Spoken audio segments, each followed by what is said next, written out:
Greetings and welcome to Mount Olympus. I am Hercules Invictus, and today on Herculean Path, I'm joined by the one, the only, the legendary Michael Del Russi. And together we're going to share information on nutrition, on fitness, on exercise, and then getting a bit older and on our path through life and some of the adjustments that must be made.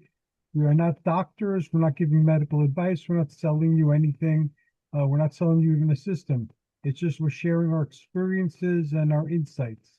So without further ado, I introduce you to Michael Del Russi.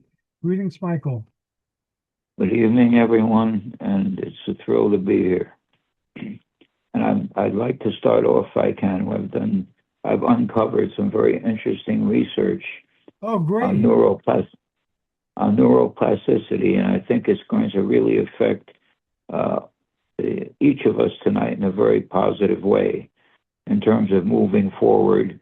And you and I have talked many times about carrying the torch and entering new pathways of life and knowing how to challenge them and change them, if you will, to our betterment.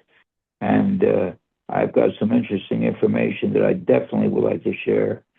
And I'm going to start off this way, though, with the Greek philosophy, especially Plato's teachings, Stoicism, which I think has profoundly influenced early Christianity, which it did, shaping the core doctrines, like the immortal soul, as an example, the nature of God, logos, I think was a term, ethics, like Paul's teachings, concepts of salvation, which of course were carried into the very foundation of Christianity as we know it.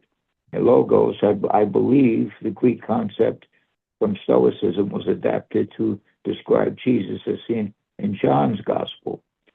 Soul and body, dualism, Platonic ideas of the soul being superior to the corrupt body influenced Christian views on the afterlife and the spiritual realm, which it did. We know how much of an influence Greek thought had on Christianity. Stoicism, which I think was founded mostly by Zeno, emphasized virtue and duty, and were adapted into Christianity moral teachings in many of Paul's writings. I open this to say this: neuroplasticity takes us into areas of ultimate creation that I feel prior to this, we really haven't recognized. And it all ties in to the new thought concepts. So I'd like to share some of this if I can, because keeping these concepts in mind on a daily basis can literally change our lives. So what is neuroplasticity? And let me just share some of this research with you.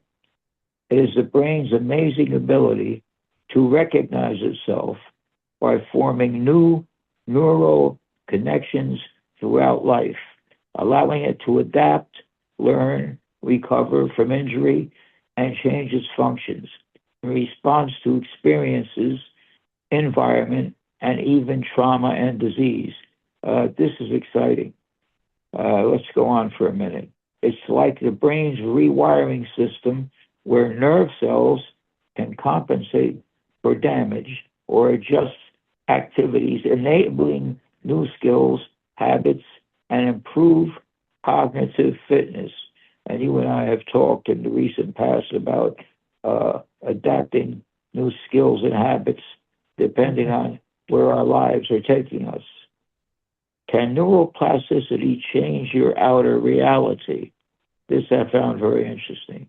Yes, it can change your outer reality by changing your brain structure and function.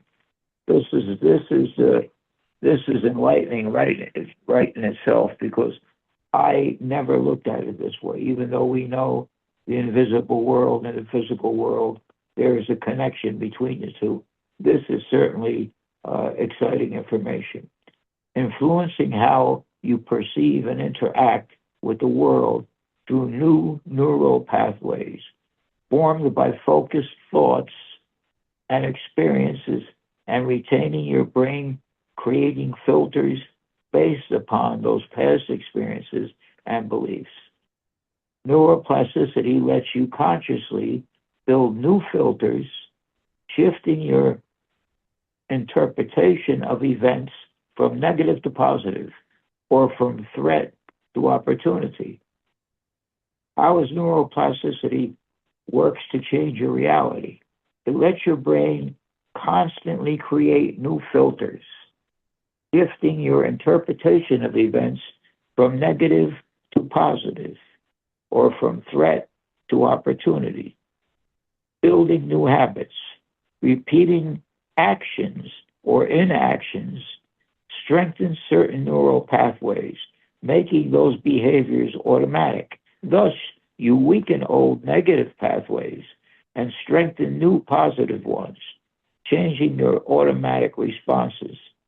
I think some of these techniques, when practiced on a regular basis, are literally bringing the invisible world into the visible. We are actually uniting the invisible world and imagination, which is the source of all things, into the visible. When facing new challenges, your brain reorganizes itself to adapt, allowing you to learn new skills, recover from injury, there's a key for all of us, and discover new ways of navigating the world. This is something as new thought believers and practitioners, this is something I think we should also try to focus on as we continue our research and continuing reinventing ourselves as our lives progress. Some of the ways to do this, and this moves right into New Thought spirituality, is mindfulness and meditation. And to me, more and more, I'm beginning to discover the benefit of mindfulness, or living in the moment, if you will. And we know that originates from Eastern religion and many other beliefs throughout the world. But I think mindfulness is so very important. And you're never too far along as far as your physiological age to learn these things. Meditation is also a key, because I think meditation ignites all of these, or supports, if you will, all of these beliefs and possibilities of neuroplasticity to bring them into fruition. Visualization is another aspect of it. Visualization is everything. We bring the gods to earth. We call the gods to earth through visualization, through the adventures, and some of the adventures that you have shared with us, Jason and the Argonauts, and so many other thrilling adventures of Greek mythology and Greek history. This takes us to another step of the desire. Building all this positivity takes us to another level in terms of learning new skills and challenging negative thoughts. We know now through neuroplasticity, we have the ability to change our environment, affect our outer world. Our outer world is taken to a new level. I believe this is all part of recognizing the fourth dimension, acknowledging there's a fourth dimension that unconsciously I think we all feel, we all believe, we all know exists, but so many of us aren't completely convinced, if you will, how to tap into this dimension. It exists, it's here. Whether you talk about intuition, whether you talk about the way mythology ignites our spirit, and that's a key. That is a key. I know the way mythology ignites my spirit. It's all part of this. Challenging negative thoughts. And naturally, when we're entering into meditation and mindfulness, negative thoughts fade away. We're looking at possibilities now. We're looking at new pathways, new neural pathways. It is a process requiring dedication and repetition. Like anything else, the invisible world becomes visible when we enter into our physical exercise. As the Greeks taught the last time we were together, we talk about the holistic view of the human form and how seriously Greek culture took this view of who we are and where we can go, what we can be. So the holistic human form is so important in terms of maintaining that vision and enhancing it. So it requires dedication and repetition. This is the key. This is the real key right here. The challenge will always be core personality traits.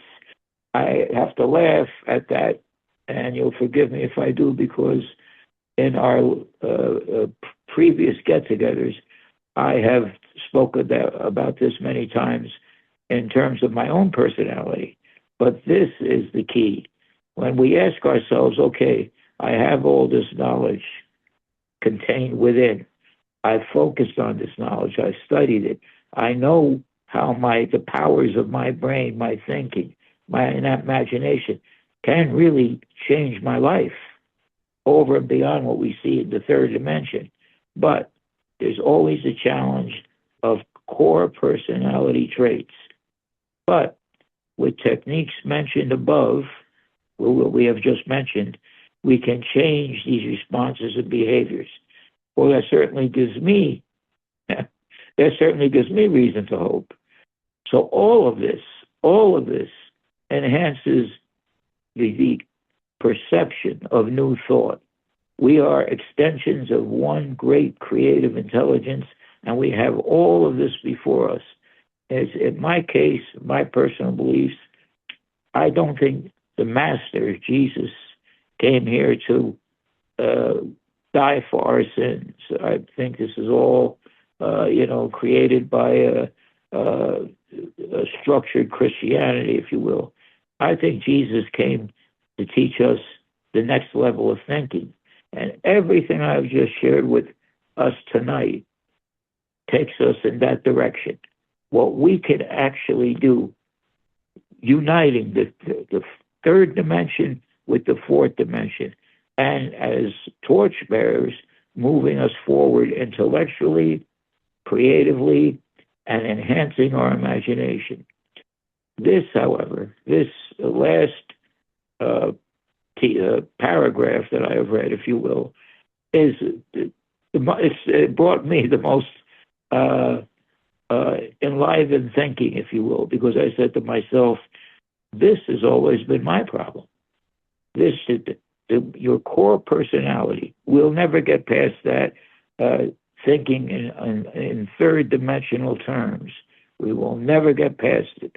All of us, in one way or another, we have inherited certain traits from our parents, from our family, from our very early environment that on some level may hold us back in these areas. But reminding us of what we can achieve through neuroplasticity and creative thinking can get that under control, can change those whatever roadblocks may exist and allow us to achieve new areas in terms of our behavior and our interpretation. This is all what has, quite frankly, taken me to another level in my research as far as enhancing neuroplasticity and changing the way my mind is seeing and comprehending the world around me in a three-dimensional environment, and knowing intuitively that there's a fourth dimension that's just waiting for us. The techniques are there.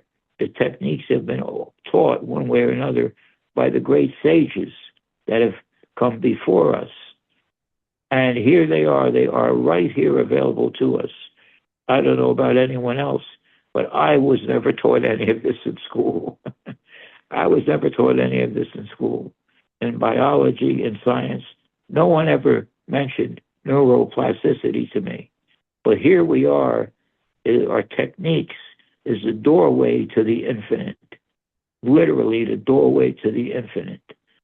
So I think, I'll continue to review these various techniques during each and every program, because I think it's repetition is the key. And once we hold these keys firmly in our mind, there's just no telling what we can achieve, whatever our goals may be. So neuroplasticity and new thought go together, because here we are once again reaching for infinite intelligence and bringing that scope of intelligence into our personal lives. And of course, the mythology goes right along with that. And that's why I've always used the term when the gods touched the earth. Because when we read about the many adventures and the many gods that tried to teach us some of these things, that's when they touch the earth. Yeah, I have always just striven to, sometimes successfully, sometimes not so successfully, to make my life as mythic as possible. And one of the things is that I've done for years, and I'm still doing it now, that I'm a little less able to do some of the things I was doing before, is interactive storytelling, or sometimes called fantasy role playing. And kids, and in the past also adults, would take the characters of heroes living in the myths and then responding to the challenges of the myths. So they'd learn the myths at the same time, but they would make decisions that are out of the box decisions, because the decisions that they'd be making in the activity are not normally decisions they'd be making in this world. So they'd be using their brains, they'd be using their imagination for other things, and also team building, because to challenge Medusa in her lair, or to stop the attacks of a Hydra with many heads and much. There's nothing in the quote unquote real world, or the waking world, or the non-shamanic world to prepare you for that type of challenge. So they're presented with challenges that, again, they can solve with their minds and by working together. But it won't be something you could learn in school, or learn on your own.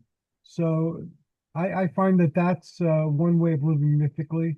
I also, as I've shared before, and as I've shared on Facebook as well, there is a system of storytelling exercises. That's the best way I could describe them, called Derby.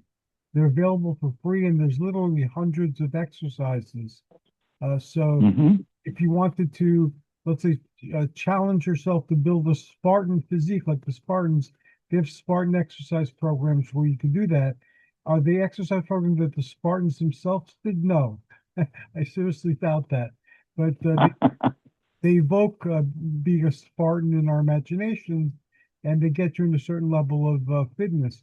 So if you're doing Spartan exercises and you want to fight a Cyclops, I'm sure they have a Cyclops exercise program. So you switch over to the Cyclops exercise, see if you can conquer them.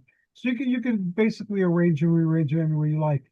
Currently, I'm doing the quest for the golden apples of the Hesperides. Either the last labor or the next to last labor of Hercules in the myths, depending on which mythographer you choose to follow. And I'm on day 12 of 28. So I'm having a lot of fun with it. I just met with Prometheus, and I freed him from his eagle that was tormenting him. And now I'm going back through places I've been before. I just left the Colchis where the Golden Fleece was, and saw the light pass by in that place after the adventure. Then I encountered some of the remnants from the Stymphalian birds. So the exercises are the same, but the story you tell is going to be different.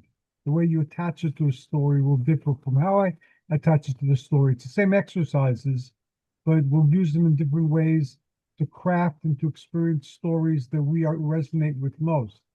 And if you have a difficult time with that, one of the books, you could buy it if you don't want to look online for it and use it on your computer, is called The Journey. And there they provide a lot of details, or the building blocks that you could use them to arrange for your own journey later on. So it gives you some kind of guide. Yes. So let's say for a couple of hours a day, I'm doing the interactive storytelling a few days a week. Almost every day, I'm doing hours of these exercises. So, and I'm watching, of course, mythic material through the Sword and Sandal movies and television shows, and I read about ancient Greece. Ancient Greek philosophy and metaphysics occupy my time. So my world becomes that way more Olympian. And I agree with you about stillness and meditation. I meditate at least once a day. Most days I aim for three short meditations during the day. And I too That's excellent. repetition and um, visualization and repetition of images helps a lot in the long run too. Does it make life easy? No, it doesn't.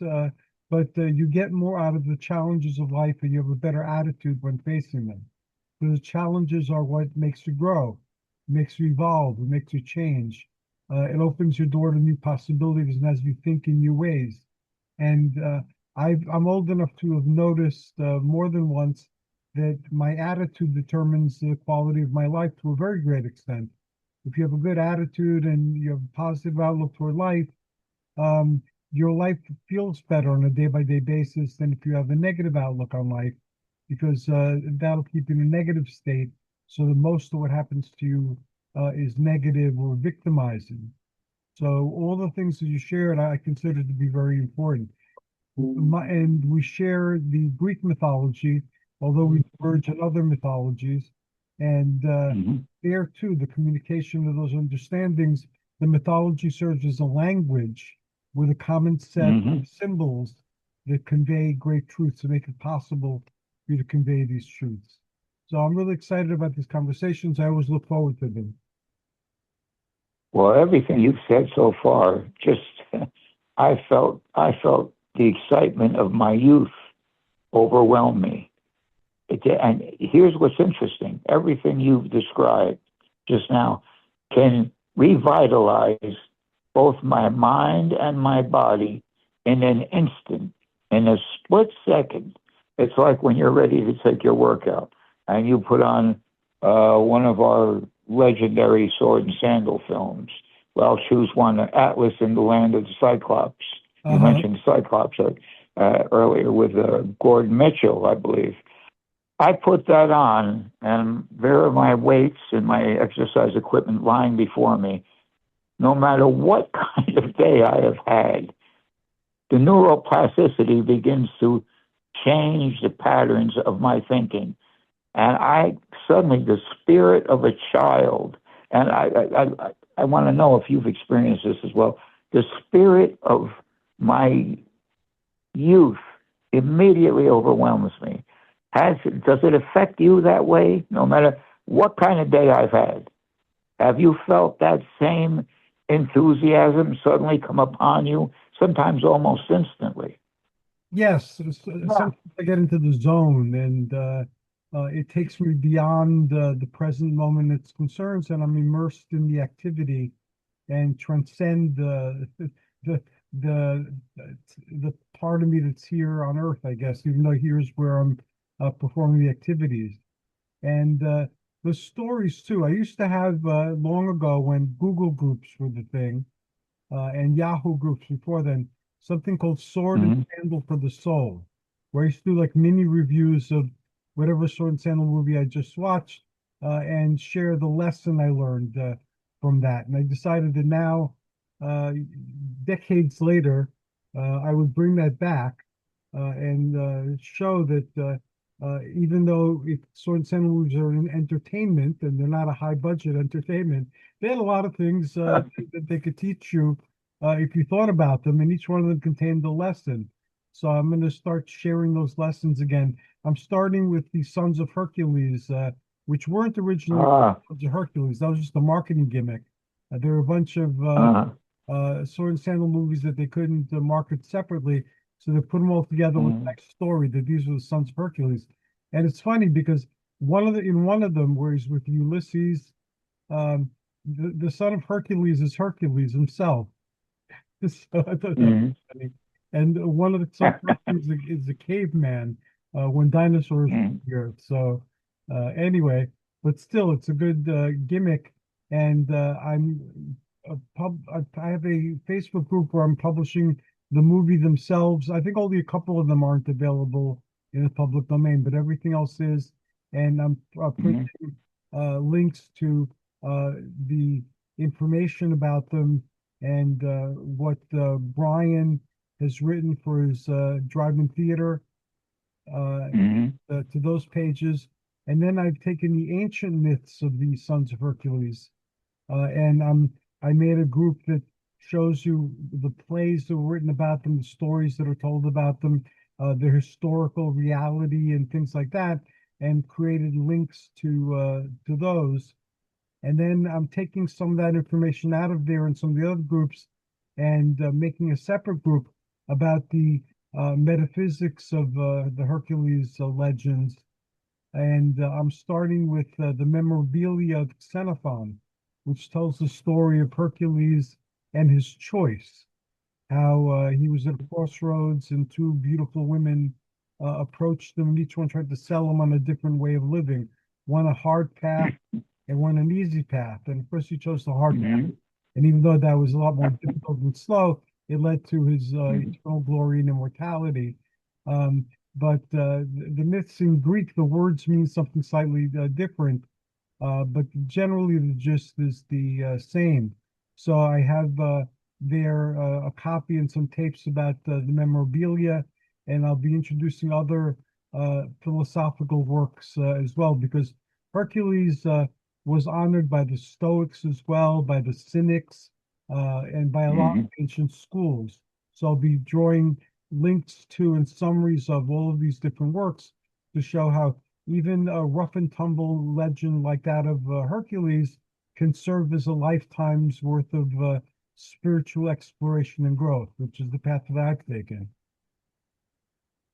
Well, what you're doing, with the expansive field of mythology and all of the characters and gods and goddesses and monsters and adventures, what have you, it's opening up the mind of the youth, as an example, that you've been interacting with in a way that no organized religion that they may be exposed to, or anything in your educational system, I would venture to say, even at the present time, especially perhaps at the present time, is not able to offer them. If you sit back and you think of what you're doing, and that's why when I realized the connection, the foundation really of neuroplasticity and ability, what the gods went through, the gods themselves, sometimes they made, as you just described, bad decisions. They didn't always make the best decisions, but then they did. No, and you can't, unless you're focused on this, it's hard to teach this in any organized or structural educational system, if you will. It's hard to get the students to hold on to this without firing the imagination in some way. And that's why when you study the Greek mythologies, and the mythologies around the world, actually, it teaches you more in many ways than you could ever learn, obviously, in terms of your potential in an organized, structured educational system, or I dare say, most structured religions. It's a whole nother place where you can open up the mind to think and achieve something the likes of which the individual really didn't think was possible. At any given moment, I can go from a somber, reflective moment in my life to immediately enter that place where the gods have touched the earth by everything you just described. Then, when I discovered this new research, and this is relatively new, I just received it, on the part that being aware of how the brain can be affected by all of this, how we can change the nature of our brain and, quite frankly, the nature of our lives by this immediate shift. And we can call it what we've discussed in the past. We can talk about right brain, left brain, bicameral thinking, bicameral mind. That also plays into this. But in large part, the myths were the foundation of this thinking. The myths ignited this kind of thinking, holistic mind. And what's exciting is they give us so many ways to get there by some of the adventures and the dangers and the victories that are described in Greek mythology, and the characters, the number of characters, which of course are endless. So it's a whole new area of, and I'm saying new because I wouldn't know how else to tell a young man standing before me talking about these things. I wouldn't know how else to describe it. It's not new. It's as ancient can be, but new in terms of how we can take neuroplasticity, the myths, new thought thinking, all together. It's all one, and take it into new levels of consciousness, and frankly, the next dimension. We know there's a fourth dimension. There's physicists and what have you say there may be 12 dimensions, or there may be, who knows. But we know there's another level of existence, which, by the way, I personally believe, and I know you've had experience in this area, that's pretty much where we go, at least for a brief period of time, once we transition this level of existence, this physical existence, if you will. And once we transcend this into the next level of knowing, if you will. We can talk all day about what the various churches have taught us, but I believe where we go, well, we're right here, but we're experiencing things on the fourth dimensional level, which is just another place of learning, another place of understanding. So all of this is so exciting. And the way the mind adjusts to our various experiences in the here and now, and how we can adjust, but we're not taught this. I was never taught any of this in school. Never. I was never taught about neuroplasticity or the positive effects that reading about Greek mythology could have on my life in the physical as well as in the field of imagination. I was never taught this. So this is what you're doing. We're taught is exciting. Even though we all have imaginations, and your imagination's free, and in your imagination you can imagine anything. Literally, there's no limitation on your imagination except for your cultural programming and things like that, like you had spoken of before. And we don't realize how big a gift that is because we minimize it. Even though if you look around you, every single thing, without exception, that you have surrounding you is a product of imagination. Somebody thought it up and then used their skill to do it. And then we collaged it. We gathered all sorts of little stuff together and we arranged it our own way. We paint our walls in colors that we like. We choose furniture and things like that. So we're always surrounded by the products of the imagination. And even the language we speak and the concepts that we're talking about, somebody thought those up and imagined them, and we use them like tools to create, our own realities. So I just believe in the power of imagination to give you a better or a worse life, depending on how you're using your imagination, or to come up with constructive or destructive solutions, again, depending on how you choose to use your imagination. And also, Socrates was considered to be the wisest of the Greeks. And part of the reason he was considered so was he knew that he knew nothing. And a lifetime of thinking about things has taught me too that I really can. My understanding is like a tiny little birthday candle in like miles of pitch black. So once you accept that you don't know everything and you can't know everything and you're not likely to learn everything, then you could relax and not revel in your ignorance, but you could relax that whole desire of being right or trying to convince people that if they do things your way, their lives will be better. So I share freely, as we're doing right now, and you're sharing freely, our own thoughts, our own experiences, our own approaches, our own techniques, in hopes that they might help somebody. We're not beating people up over, that our way is the only right way, and it's our way or the highway. And if they don't do it correctly, they're going to be judged negatively and burned in lakes of fire forever. Yes. It's just We like know what that's all about. sharing your exercise techniques. So, I like the Derby. So I tell people about it because I'm enthused about it. I don't try to force Mhm. them to do the Derby or try to convince them that it's something they should try. No, here's a link. I'm doing it, I'm sharing it. If you want to pay attention, that's fine. If you don't want to pay attention, that's fine. If you have questions, that's Mhm. fine. If you have no questions, that's fine. And if you want to try it, here you go. You can try it out for yourself. I'll gladly answer any question that I can answer, but I'm not asking, just look it up if you want to. And if you have good experiences or bad experiences, share them. And this will benefit from that too, even if it contradicts everything I'm saying.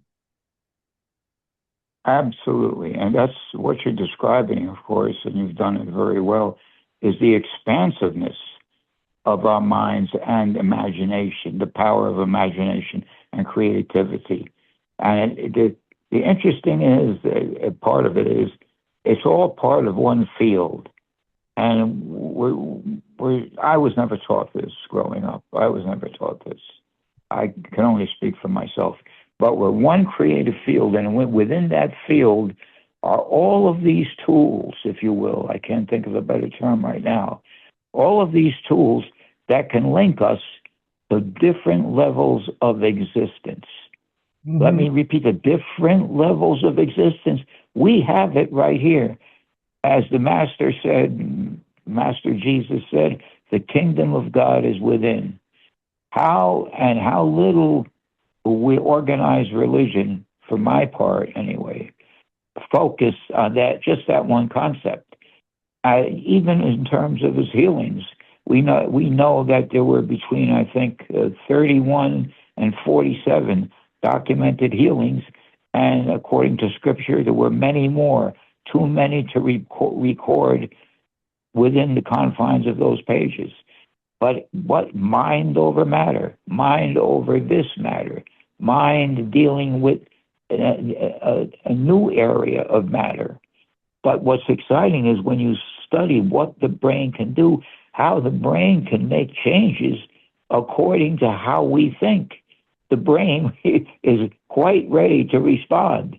And from there, well, the sky's the limit in terms of what our goals are. What everything is focus.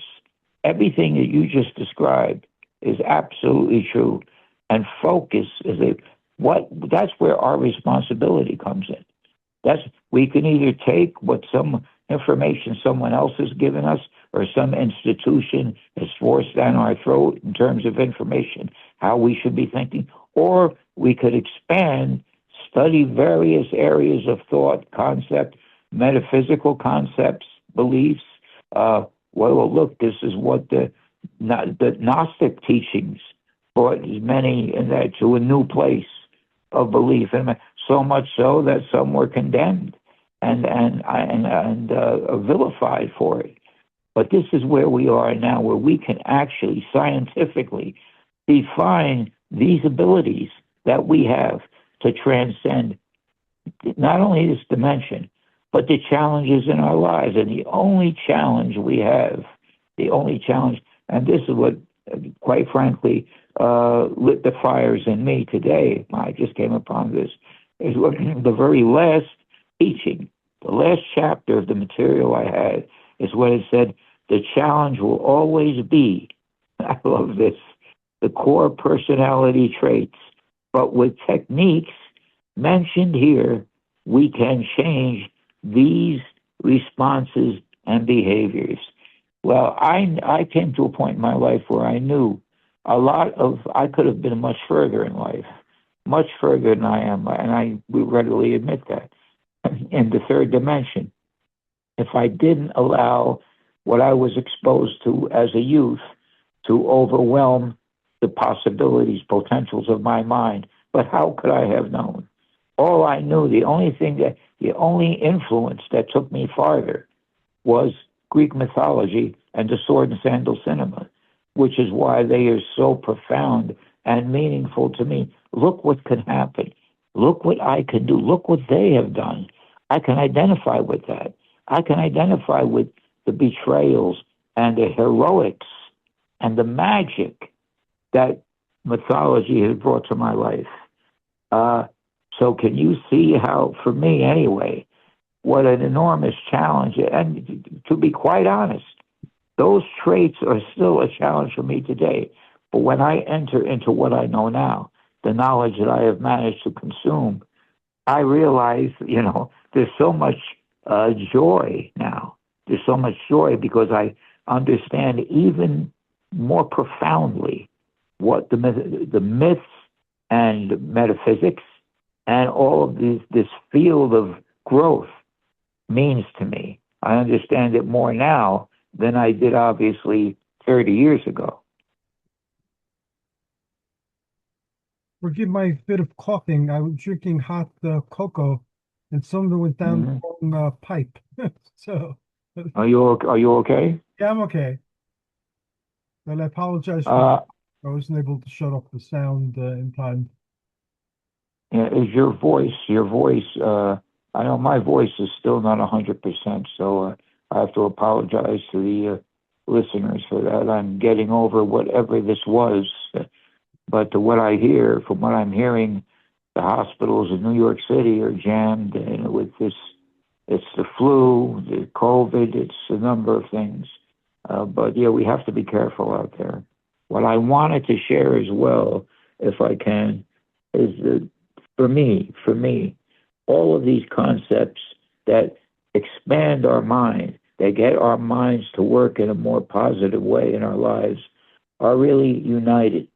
And to me, the roads that lead to new thought, well, there's many. I think pantheism, obviously the law of attraction, I think the law of manifestation, the law of assumption, the law of expectation. And, I think the law of expectation is and the law of assumption are basically very closely tied, is especially powerful and empowering, because after you do your work, after you're in the moment, after you're doing your visualization, you're meditating, you're taking in light, you're taking in energy, whatever the case might be, and then you imagine what you, quite frankly, need in your life, how you want to expand. It's like it's right at your fingertips. You feel like it's right at your fingertips. It's already there. I think that's what the law of expectation does. And again, they're all linked. They all work as one. You can you can study each concept separately, but at the end of the day, they all work as one. I think even Stoicism and Hermetics, of course, understanding as above, so below. Isn't that a wonderful statement? Just take that one. Yeah, take that one statement alone in terms of where we are. Doesn't that really describe it all? Yeah, some of the belief systems you mentioned too are interesting, like Gnosticism.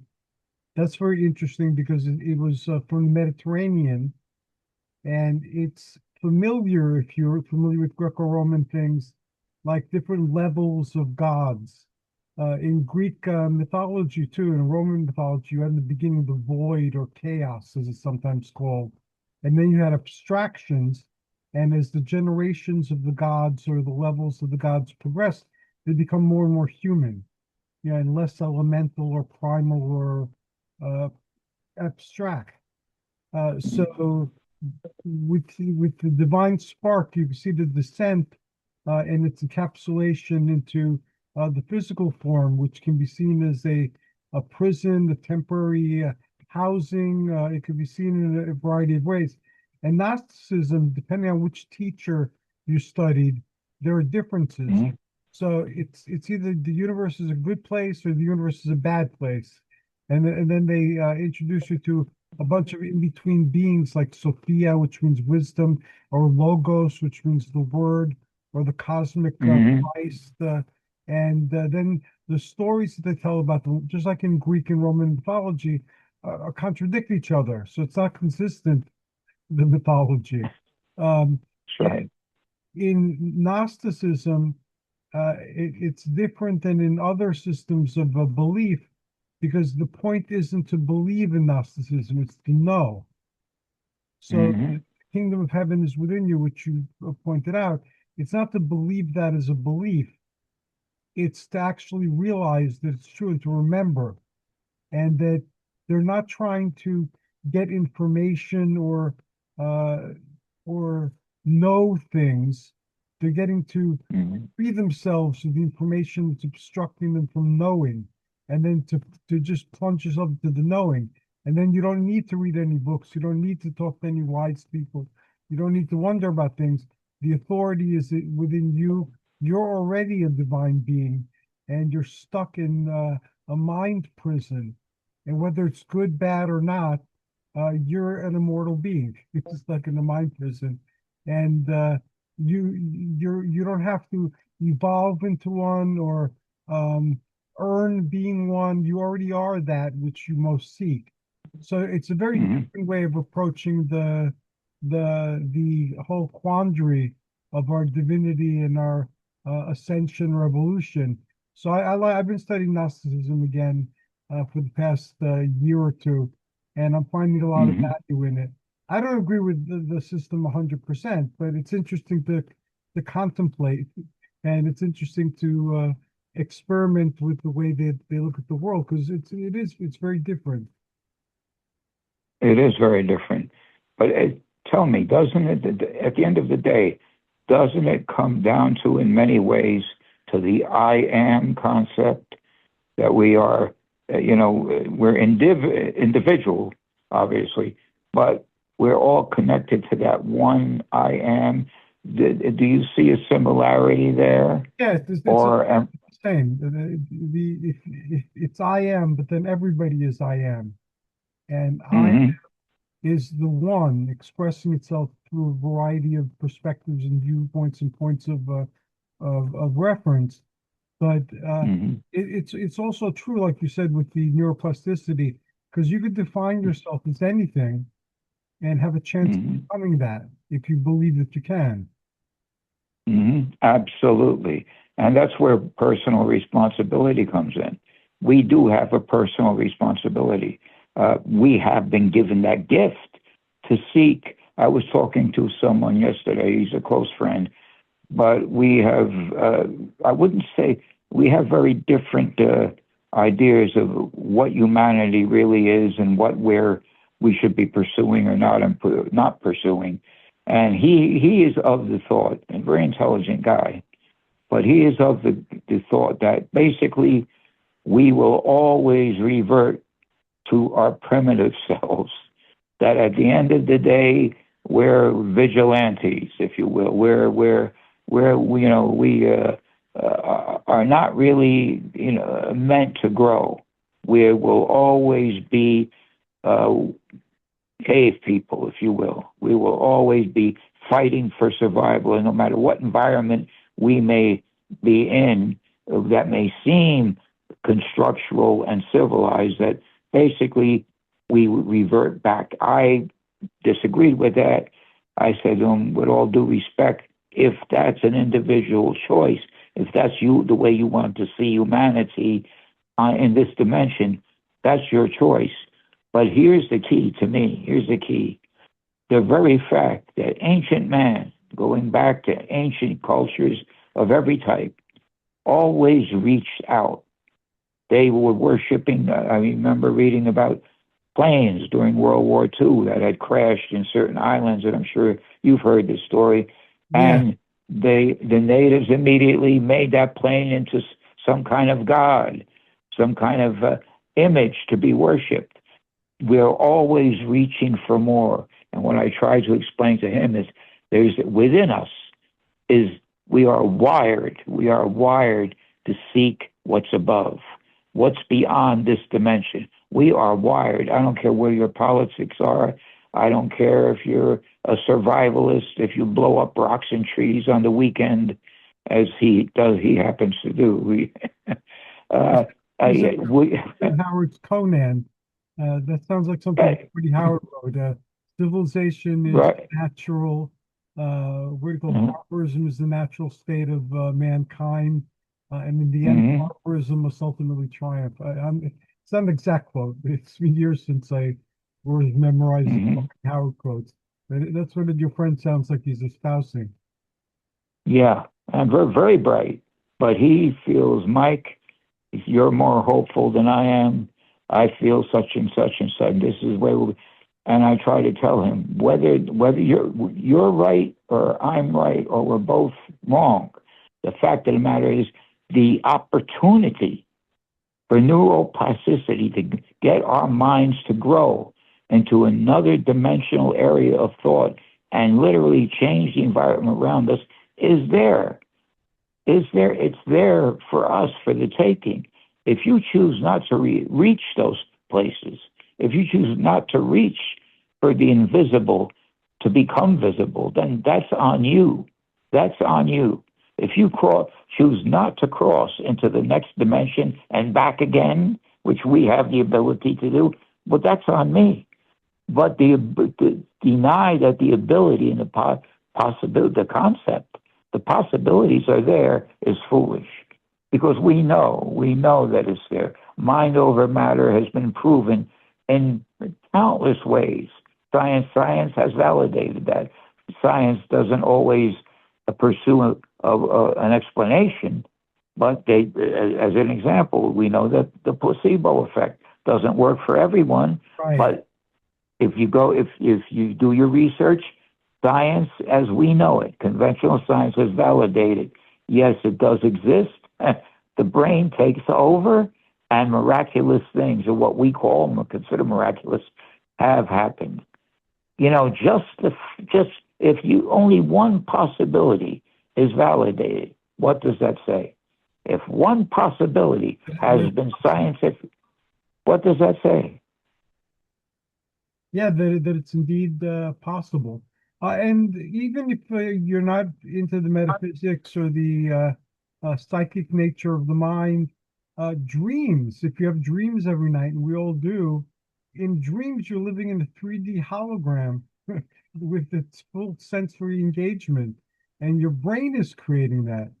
So our brains are powerful enough to create these alternate realities while we sleep every night and to put us in different worlds that are concocted on the spot.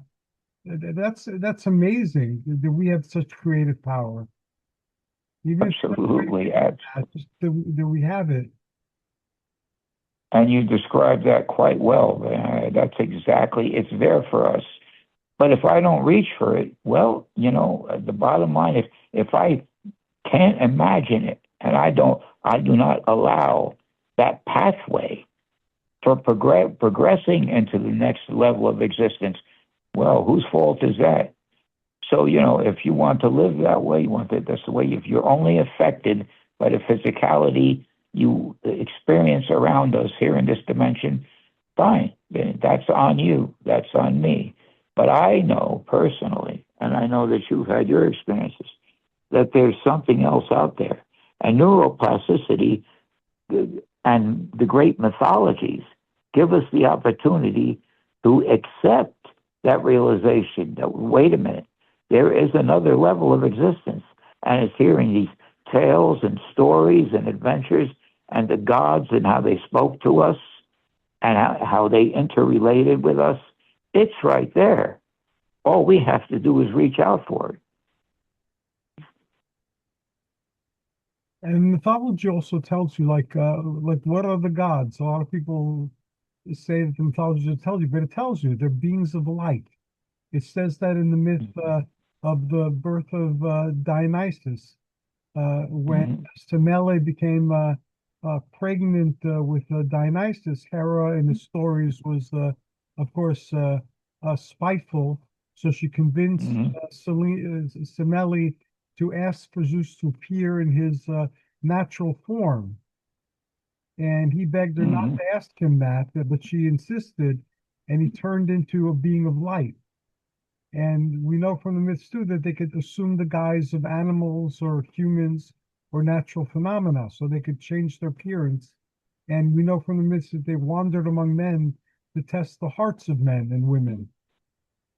So Exactly. they're beings of light who can change shape and who cross paths with ours at critical junctures, and that this is some sort of a testing grounds for souls.